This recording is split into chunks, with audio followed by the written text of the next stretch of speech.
Karnov, one of the two only VTOLs worth playing in 3025, at least in my opinion, which are basically the Warrior and the Karnov, except the Karnov is not a combat unit. Let's take a look inside the TRO for 3026.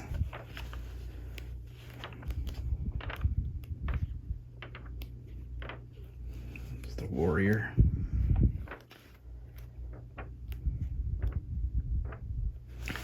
There it is, the Karnov.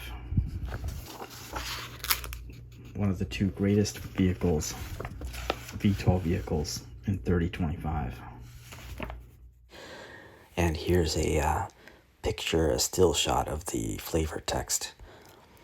And although in 3025 they don't list any variants, there you can make a user-created variant, and there's later variants too, especially which we will talk about later. At first you might wonder, so what's the big deal? I mean, it's got nothing special as far as armor, it has no weapon. Why would you care about this thing? Well, take a look at its move. 1117, and it's got 6 tons of cargo. Now with only 1.5 tons of armor, it can't really get shot, but that's okay because it's got the movement bonus to avoid getting hit because it's so fast. And look at that, weapons and ammo, nothing, but cargo bay 6. This means you can you can mod it easily and put whatever you want to in there, especially when it's ammunition based.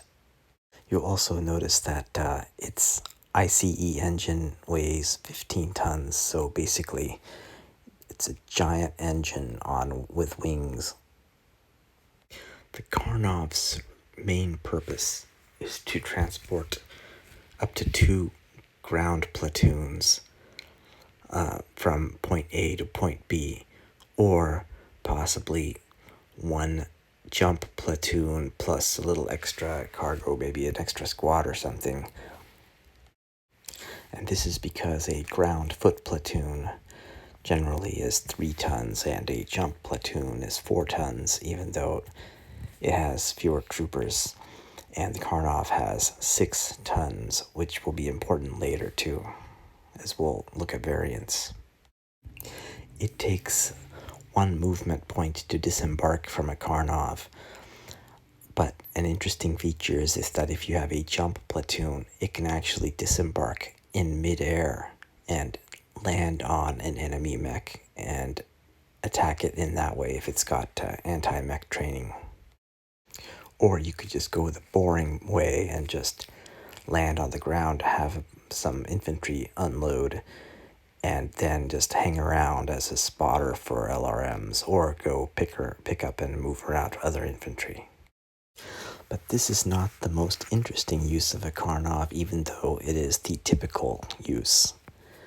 There are variants of the Karnov that have weapons. What's shown here is, for example, a gunship, which has 2 machine guns in the front, 2 machine guns on the left bay, and 2 machine guns on the right bay, although I'm not that impressed by that particular variant.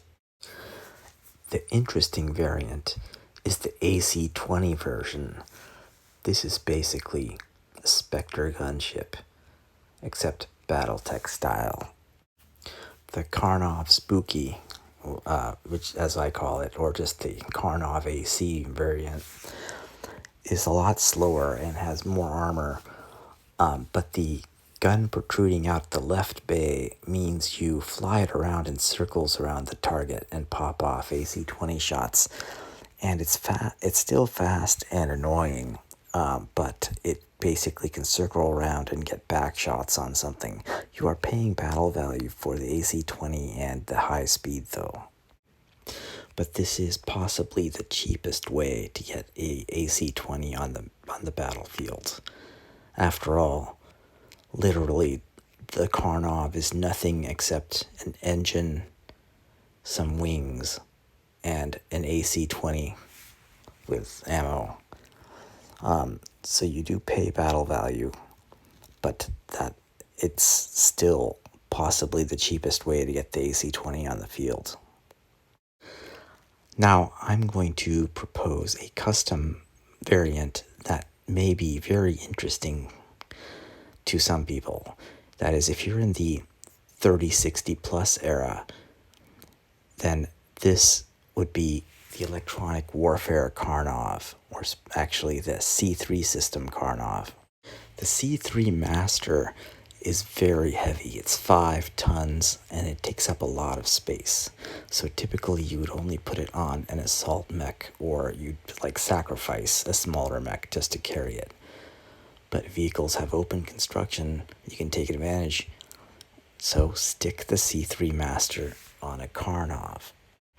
Or if you're a damn jihadi, you might as well just stick the improved C3 module on there, but you could have just put it on a warrior too. Why put it on a Karnov? In case you haven't tried out a C3 system or don't know what it is, basically you need a master for every 3 slaves, or a master can talk to up to 3 masters. So technically you can have, if you wanted a company, you would have like a battle master with double masters on board, or possibly a partisan with double masters on board. Have that talk to 3 slaves for its own lance, plus the 2 other masters that are running the other 2 lances, and you can have a full company of 12 mechs under a combined C3 network. And what this does for you is that you can use the range to a target from any mech on your network or vehicle on your network, and not just your own range. But you don't have to use minimum range penalties from that mech or vehicle when deciding on the target. So if you've got LRMs and you've got a mech that's carrying a slave on it, and you've got another slave, and there's like a master flying around somewhere on a Karnov or something, then you can use that range 1 as your range for your LRMs, but not with the minimum range penalty. So you basically get like point blank range without having a penalty for range being too close. And because the Karnov is so fast, which means it's hard to shoot down, and also it can go high, you can choose to either protect your master, which usually gets taken down because everyone focus fires on whatever mech is carrying the masters, but you can protect it because you can just go to altitude out of range. You can maintain line of sight to all the slaves in case the enemy is trying to use countermeasures or something.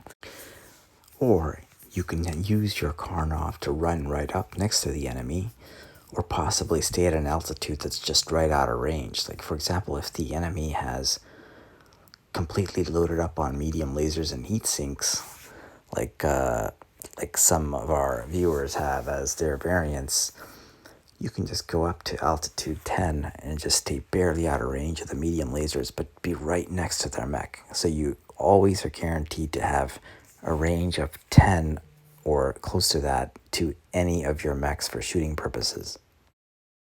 The C3 Master is the hard part of the C3 system. And the C3 slaves are very small and lightweight and are no problem. You can put it on anything. Even a light mech can carry a C3 slave, but not a C3 Master. There are also something called a emergency master, but I think the main C3 Master is more important because it comes with a built-in tag, which means you can call in artillery or improve the targeting of your allies. So basically, the Karnov, one of the most ultimate transports in the game, being that you can carry up to 2 platoons at the same time, or breathing new life into it for the higher tech variants, possibly carrying a C3 Master. You must remember some things though. The C3 Master weighs 5 tons, and it may qualify as an energy weapon because it has a tag, and tag is a range 15 energy weapon, except damage 0, heat 0. So technically, you need to have a power capacitors or power amps, which is equal to 1/10 of the tonnage. So 5 tons becomes 0.5 tons. You need an extra half ton for the power amps. You need no heat sinks because the tag generates 0 heat off the master, so therefore you need no heat sinks, even though you have an ICE engine. So basically your 6-ton tonnage gets turned into only a half ton of remaining tonnage, which you could, for example, if you strip off an extra half ton of armor, you could stick in a machine gun and half a ton of ammo, or you could use that extra half ton for a little extra armor. Note that you cannot use a small laser though, because even though it's half a ton, it would require yet another power capacitor, which routed up by half-ton increments would be basically not allowed. Now, I'm not actually sure about any official, like, level 2 tournament style rulings on whether the C3 Master, actually that would not be level 2 anyway, so it doesn't matter, but I'm not sure about official rules regarding whether it actually is considered an energy weapon or not. I mean, it's not doing any damage, but it is a long-range laser. So if anyone knows the answer, please put it in the comments.